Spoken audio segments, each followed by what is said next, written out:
Hey guys, it's Q&A Tuesday.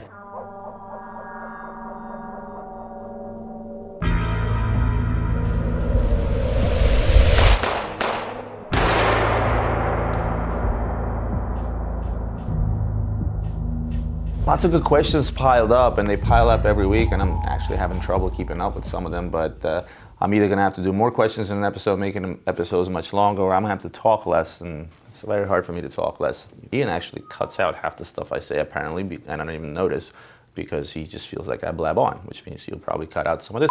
Let's go to a quick and easy one from Hallmark Creates. I've answered these questions before. What are your thoughts on the Alexander Zverev RM6702 Carbon? He's no longer sponsored by that. Will this make the value of the watch go up and down of that model?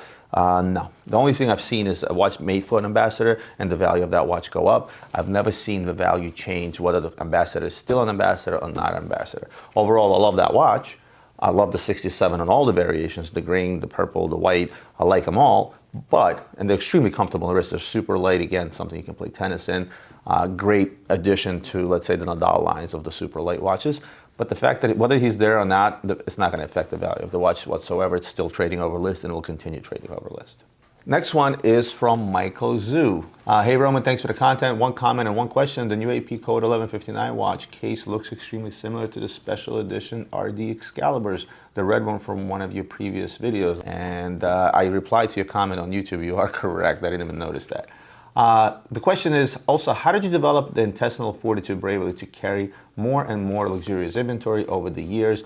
If my biggest worry is inventory stagnating and limiting my cash flow, I would be like any other business. And I always took the approach of no balls, no glory, but at the same token, being reasonable. I always monitor my inventory levels, both on jewelry, accessories, and watches. I break it down by types of jewelry. I break it down by price point. When it comes to jewelry watches, I break it down by brand. I compare all that versus sales. I'm the in-house finance guy. Remember, I started this business on my own out of my basement with just $12,000. So as the business grew, inventories grew. And in my business, inventory is relevant to sales. The more shit you have, the more you sell. And that's really the truth. Does inventory get old and stale? Absolutely. And I do my best to try to dump off that old inventory, whether it's at a loss or just breaking even. It's just the nature of the beast. Now that we're a $100 million plus company a year, it's become more about money management and cash flow, as you said. And I got to be honest with you, there's never enough money in this business. You know, it doesn't matter if I hold 30 million inventory or 5 million inventory or 100,000 inventory. There's never enough money because every single day some kind of deal pops up, and it's very hard to manage sales versus cash flow versus inventory in this particular business, because at any given time a client can call and say, hey, I want to sell off my collection. I got 10 watches in here worth $1 million, and they're such a great deal that I can't pass on them, and it's not something that I plan for. Very hard to plan in our industry. You can ask anybody in this business, they'll tell you the same thing. Next question is a technical one from Casey J. Hi Roman, I've been watching your videos for a while now and I love the channel. Thank you, Casey. I have a question about my recently purchased, about 3 months old Rolex Explorer II. I wear my Explorer for about 8 hours a day, and on average it gains approximately 2 seconds per day. I lay it down at night with the crown facing up. That does not slow it down a bit. After waking up this morning and checking my Explorer, actually I noticed it has lost about 2 seconds over the course of the night. Is this a problem I should be worried about? I remember hearing that the time lost or gained per day should be consistent. I feel like my Explorer isn't. I hope to hear from you. Very easy question. You should give any mechanical watch at least 4 seconds, plus minus in either direction. Remember, gravity. Gravity has an effect on any moving mechanism, watches included. That's why Breguet created the tourbillon for Queen Elizabeth pocket watch that kept running either slow or fast on her to adjust the mainspring for the effect that gravity had on the watch within a certain amount of time. And even that wasn't super accurate because it only worked when it was perpendicular to the ground, hence the gravitational pull. So unless you get out there and you get yourself a super expensive 3D tourbillon, expect your watch, any watch, to lose or gain a couple of seconds a day, and there's absolutely nothing wrong with it. Don't worry about it, sleep well. Here's another good one from Stephen Lin. Hi Roman, thanks for these videos. I recently got really into watches. I've been watching numerous YouTube videos. Your content and the way you delivered them is hands down the best. Thank you very much. And these comments, I always repeat them. Well, maybe I read them as part of the question, but I love these comments because to me, this is what keeps me going. These type of comments that tell me that I'm actually doing a good job and my viewers are enjoying my content. It really does keep me going and adds to my narcissistic personality as well. Anyway, I've got a question for you. Many times when I get a hot limited edition watch from the boutique or the AD, they would often tell me not to sell it right away, or I could get into trouble like getting banned or no longer be considered for future pieces. Although I do not intend to sell my watches anytime soon, I do wonder how they would be able to know if a watch purchased from them have been sold. Following that topic, what is your opinion of flippers? Again, thanks for the content. Keep it up. You'll be seeing me quite often. I'm looking forward to doing business with you in the near future when I'm out for my next watch. Well, Stephen, great question. And the ADs tell you these things because that's their battle of the flippers. What the ADs want, or the boutiques want, is they want real customers that will put watches on their wrist, not those that will take the watch, flip it to somebody else like myself or another dealer, and so on and so forth. That watch will in turn get flipped over 10 more times. Prices go up on those watches mainly due to the flippers. And this is how prices become unreachable by a consumer like yourself that, let's say, doesn't have the relationship with an AD and often can turn them off from a brand. So the brands, on the one hand, are happy that their watches are trading way over list, but on the other hand, they're really not. And they try to find a healthy combination in between. How can they find out? It's very easy. You go out to a Rolex dealer or an AP dealer, you pick up the latest, hottest limited edition or Richard Mille limited edition, and you sell it to me. You pick it up for $100, you sell it to me for $110. I in turn sell it to another dealer for $120. This guy turns around and sells it to another dealer for $130,000 and eventually ends up somewhere in somebody's wrist, who then takes a snapshot, puts it on Instagram. You see the serial numbers, and next thing you know, the dealer says, wait a minute, Steven just bought this watch from me 2 weeks ago. It's already on Instagram on somebody else's wrist, or on some dealer's Instagram who's saying up for sale, brand new, just in, at 30% over retail.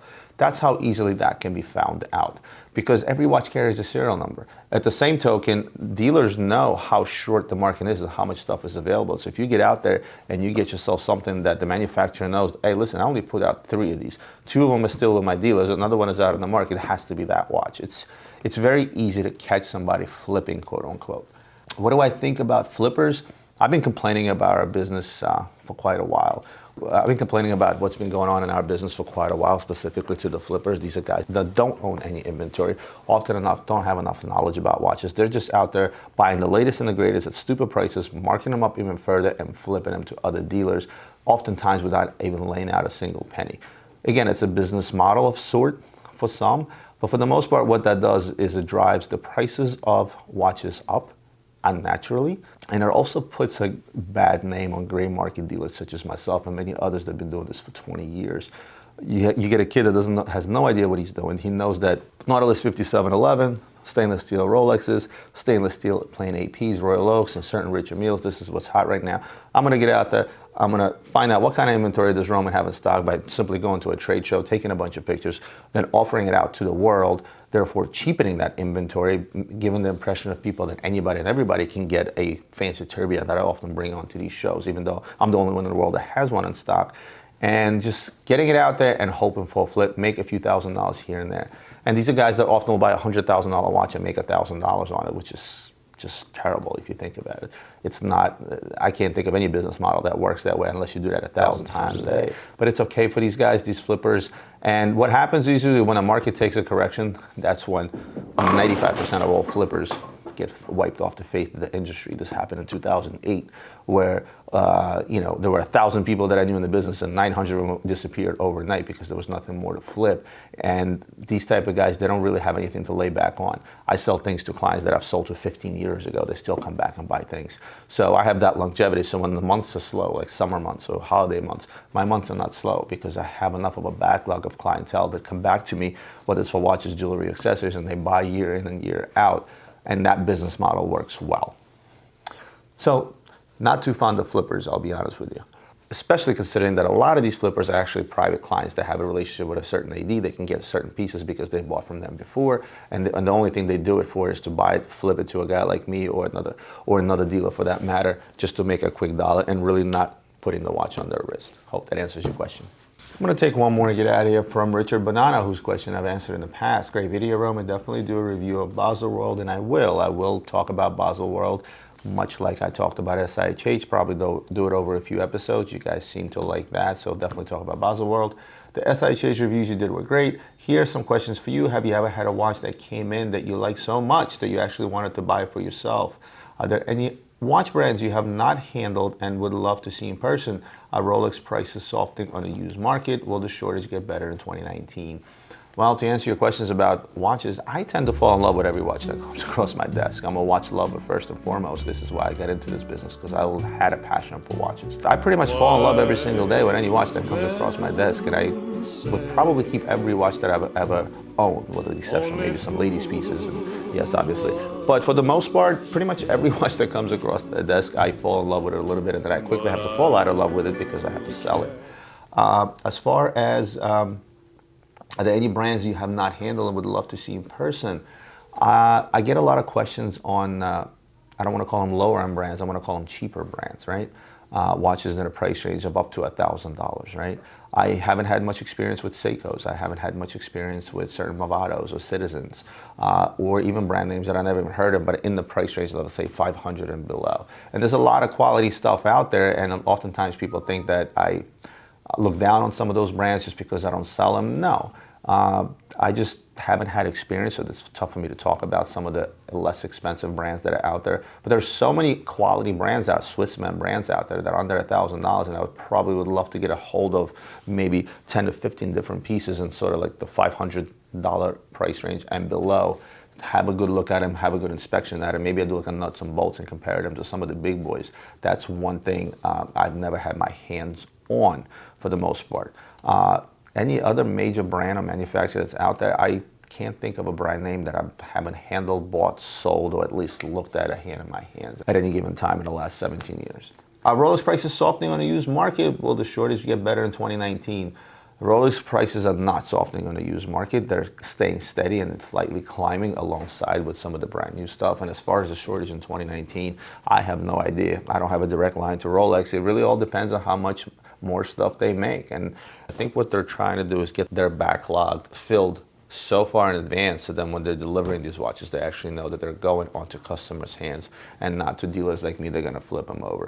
Of course, what they don't realize is that the customers that are going to wait in line for a year or two, once they get that watch and see they can get $5,000 over a sticker for it, 5 out of 10 of them will turn around and sell that watch. So the wheel will continue turmoiling for quite some time, unless something drastic like '08 happens. But for now, I think it's going to continue the same into 2019 and beyond. Well, guys, that's it for me today. What's on my wrist? Keep forgetting to do this. Today, I showed you guys this watch before. It's the last Zenith P Serial White Gold Daytona. It's on an aftermarket rubber strap. It's not the original strap, but I kind of like the way this watch feels on the wrist with the rubber strap. Plus, I'm going somewhere warm where I'm going to take this watch and can go swimming with it. In either case, I hope you guys enjoyed today's episode. As always, don't forget to like, share, comment your questions below for future episodes, and I'll see you guys next Tuesday.